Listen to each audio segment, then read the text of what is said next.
So like you're somebody who like, and I consider like high value man, right? So what's your take on like this whole like new like manosphere, red pill, like this new like phenomenon of high value men? Man, half them niggas is broken bitch ass niggas, man. Man, these some broke bitch ass niggas trying to create a narrative, man. I see some of these niggas, man. I just be like, y'all gotta stop this, bro. Like you niggas ain't never had no girls in your life. Don't try to use money as a way to try to act like you can position. Man, some of these women really the bosses out here. Like, man, my girl a multi-millionaire boss, man. I never put my girl down or nothing like that. Wait.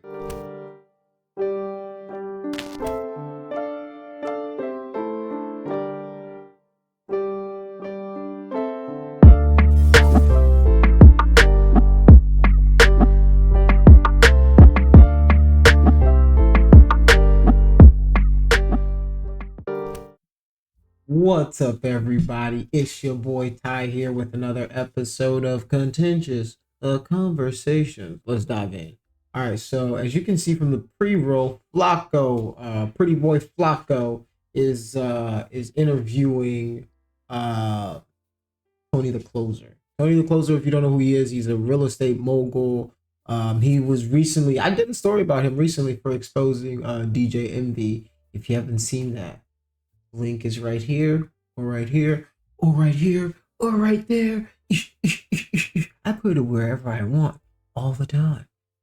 I'm joking. All right, so let me dive in with this story of Tony the Closer. He's talking about the manosphere. If you don't know what the manosphere is, like the red pill guys, the fresh and fit dudes, you know, and he's just giving his take on what he feels about the content. Let's find out. And I consider like high value man, right? So what's your take on like this whole like new like manosphere, red pill, like this new like phenomenon of high value men? Man, half them niggas is broken bitch ass niggas, man. Man, these some broke bitch ass niggas trying to create a narrative, man. Like I see some of these niggas, man. I just be like, y'all gotta stop this, bro. Like you niggas ain't never had no girls in your life. Don't try to use money as a way to try to act like you can position. Man, some of these women really the bosses out here. Like, man, my girl a multi-millionaire boss, man. I never put my girl down or nothing like that. Wait. Yeah, my girl Nicole. Before you or after you? Man, before me. Really? Yeah. How you bag her? Nigga, cause I'm a boss. my nigga, man. Hey, God damn. Shop Nicole Linnell, man. Nicole Linnell, the label, man. NL the label. Yeah. Like I said, wait. It's called what again? Like Shop Nicole? Shop Nicole Linnell, NL the label. Man. She's a dope black designer, man. She's in Nordstrom. Yeah. She Amazon. Man, they put her in she's in Nordstrom? American Girl doll. Man. Yeah, man. Oh, that's serious right there, my boy. Yeah, my girl killing it, bro. Nordstrom is serious. Yeah. She God damn. She really official. But this is the thing, like I think now what we come into, like once you seen Kevin Samuels come out and he really pushed a narrative about you know, how women should be perceived and how men should position themselves and things like that. It's a lot of men that just came out here and just really tried to like ride that train. But most of those dudes ain't even like on that level to be able to really position themselves like that. But I think I mean the thing is he's spitting facts. He's spitting facts in the sense that like a lot of those guys do use the manosphere as a way to kind of degrade and talk down the women. Some of them were probably not very popular in high school, or they didn't fit in. So now this is like, if they got a little bit of clout, they got a little bit of money, this is their time to really shine and, and really, but you never want to peak in high school anyway. Like it's just, I digress on that, but I think we got to a position where niggas not realistic anymore. People want to try to create these narratives of what relationships should be like and how women should be in a relationship. I just think that you gotta do what works best for you. Find what in your relationship helps you build, man. I want to find somebody that I can build with. Bro, I'm not gonna lie. Like I don't know a lot about Tony the Closer, but every time I hear him speak, I'm like, yo, this dude he speaks facts, man. He be spitting some real stuff in the sense that like what he just said about relationships. Everybody's relationship is different, right? Like the problem is a lot of people go to YouTube and they go to magazines and they go to celebrities for what they think that their relationship should look like. When in reality, bro, your relationship is different. You need to find somebody that fits you, that understands you, that can do what you need them to do and be who you want them to be at certain times, right? Like you have to find a compromising person. You have to be able to compromise yourself. Who you ready to build with, right? Like you got to think about like, all right, can I sacrifice for this person? Can I sacrifice with this person? Right? And people don't think like that. They're like, all right, what's this person going to do for me? Or, is this woman just going to be subservient to anything that I want or need? And, like it doesn't work like that, right? Like, we're all human beings, right? Like, there are certain things that men can do that women can do. We all acknowledge that. But like, there's certain aspects of life that we've come to now that we realize we can't treat women a certain way, because not only do they have as much autonomy as we do, now they're in a position where a lot of them earn as much, even more than men do, right?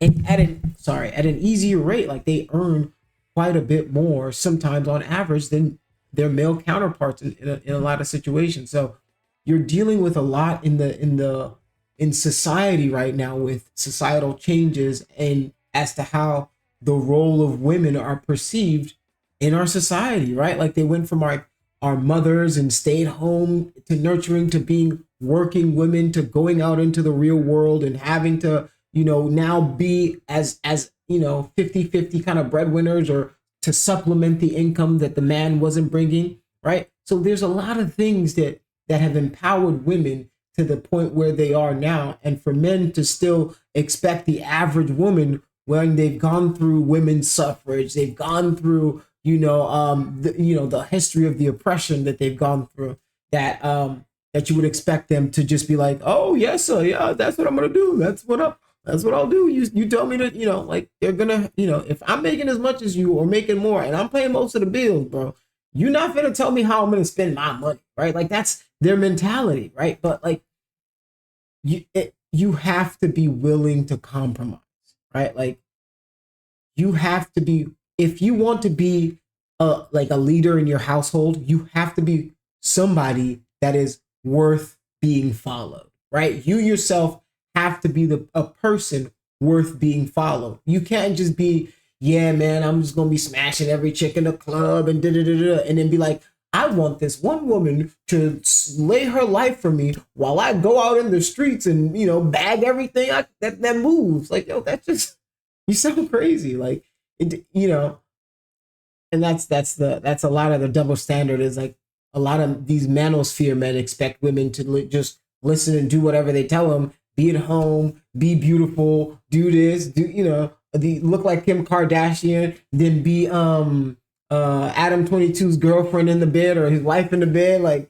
you just it's unrealistic, right? And we put all these unrealistic on both sides, though. Like, it's not just women, it's on men too. Men have much, the things that we are having to clear right now as men, right, is so much more different than what our predecessors were. Think about like what your grandfather had to produce versus what you're expected to have done and produced by now. Like, there was it wasn't recent that like your grandfather or dad probably had to have a degree or something, right? Like, and before then, like, what did they really have to produce? Like a decent home. And what were costs then? They were probably getting better pay for the wages or for the work that they were doing. They were probably getting better wages for the work they were doing at the time. Nowadays, it doesn't match, right? Men aren't getting hired as much. Not only that, but we double the work pool by adding women, right? At some point in time, now we're all competing for a job pool that isn't increasing as fast as our population is growing. So there's a lot of factors that affect how men can produce and how our roles, and we're still expected to be these macho men, these manly men who, hey, something happened, you dare, you stoic, you can't cry, you can't show emotion, but you gotta be sensitive, right? Like, we put so much burden on each other that we live in these unrealistic worlds, and Instagram and social media pushes so much of that, and it's so invasive into our lives, right? Like, I'm sorry that I'm soliloquizing, or I'm giving such a soliloquy over here, but I just feel sometimes that we need to like put a lot of this stuff in perspective, right? And this guy, Tony the Closer, he does a really good job of that. And that's why I'm bringing Tony the Closer back. And you like how I work that back in? I do that. That's what I do. All right, working back. So look, Tony the Closer is right.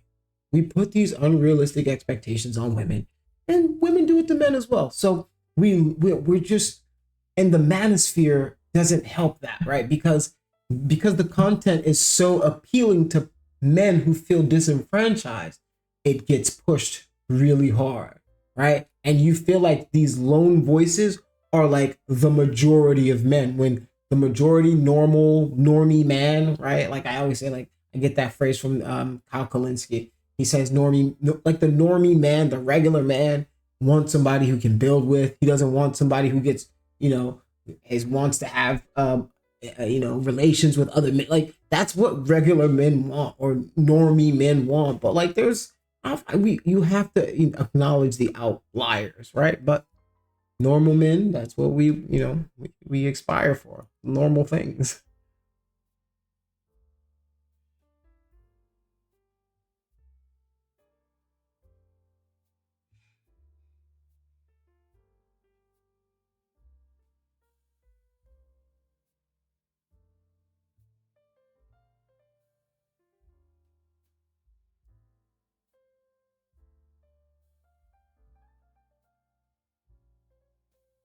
Like, yo, I had to clean up how I even put myself. Man, you got a female that's in Nordstrom. You got a female that's put. Like, it makes you have to elevate how you position yourself, how you treat her, everything.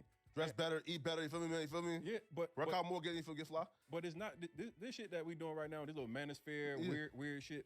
It's a lot of corny ass niggas that never had no women trying to talk about what they should be able to do now, and that shit lame as hell. Nah, what's the boys up there, Fresh and Fit? Yeah. Oh, man, that shit corny. Oh, okay, break it down. So you're also in like Miami. Yeah. So why I guess. Damn, that's really shooting shots at Fresh and Fit though. For real though, that's a shot. That's a shot.